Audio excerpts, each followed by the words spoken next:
paix. Pour la lettre P, on va parler de la paix.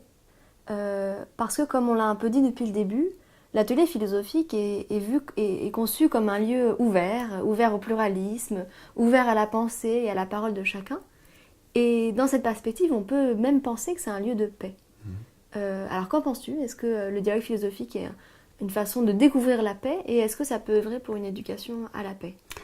Oui, je suis profondément persuadé que ça peut être utilisé comme outil pour une éducation à la paix, une telle façon de faire de la philosophie. Pourquoi? Parce que je pense que la paix qui est jamais atteinte définitivement, c'est un processus constamment à refaire.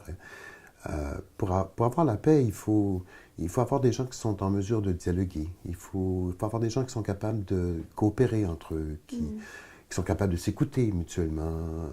Ce sont des gens qui doivent être, je dirais, disposés à s'entraider. En fait, il y a toute une série de dispositions et d'habiletés. Ce sont des gens qui doivent avoir une pensée relativement complexe, capables de pensée critique, de pensée créative, etc. Et quand on met en place une telle démarche avec les enfants, la communauté de recherche philosophique, donc, ben, c'est ça qu'on développe. On développe ces habiletés de pensée et on développe ces dispositions qui font que ben, on se retrouve dans un dialogue paisible où il peut y avoir confrontation. C'est pas que tout le monde il est gentil, tout le monde il est beau et puis c'est donc fin ce que tu viens de dire et puis c'est magnifique et puis j'ai rien à dire contre ça. Non, non, non, non, non. Il peut y avoir confrontation, mais c'est une confrontation qui néanmoins ne repose pas sur l'idée que je vais t'attaquer toi, mais je vais voir comment ton idée tient ou pas la route. Donc voilà le modèle de la paix qui se joue ici.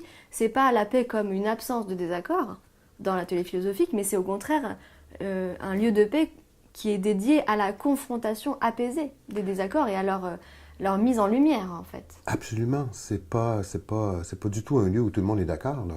Loin de là. Dans une communauté de recherche, d'ailleurs, les exercices ou les plans de discussion que Lippmann a mis en route dans ses guides pédagogiques, ben, souvent, c'est une question qui est posée et puis on demande aux enfants, êtes-vous d'accord ou pas d'accord ou vous savez pas avec tel énoncé. Par exemple, la liberté, c'est être capable de faire tout ce qu'on veut.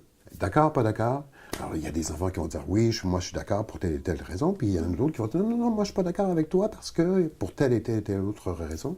Alors, donc, il y a des désaccords qui interviennent et je pense qu'ils sont extrêmement précieux parce que ça nous fait avancer, mais ce ne sont pas des désaccords dans une perspective, encore une fois, de débat, où il s'agit de convaincre l'autre absolument que j'ai raison et que tu as tort, mais des désaccords dans une perspective d'intersubjectivité où on essaie de mettre en relation les différentes perspectives qui sont en jeu, plutôt que de se dire il y en a une qui va l'emporter et les autres,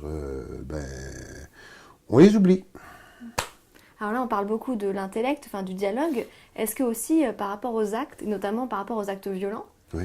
est-ce qu'on peut aller jusqu'à penser que un enfant qui a fait de la philosophie, ça va l'aider quand il a envie d'accomplir un acte violent ou...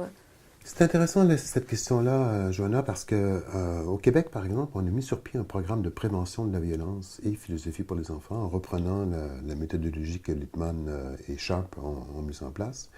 Et c'est présent dans plusieurs écoles au Québec et on a vu que, avec des expérimentations sur le terrain et tout, que ça a un effet important sur la prévention de la violence, la diminution de la violence même.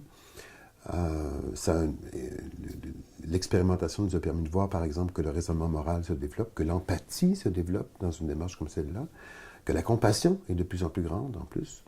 Alors, on peut penser que les actes qui vont être en jeu ne seront plus ceux des points, mais des mots qu'on peut utiliser pour essayer de voir comment on peut s'entendre, malgré nos différences, malgré le fait qu'on ait des divergences dans les points de vue que nous avons.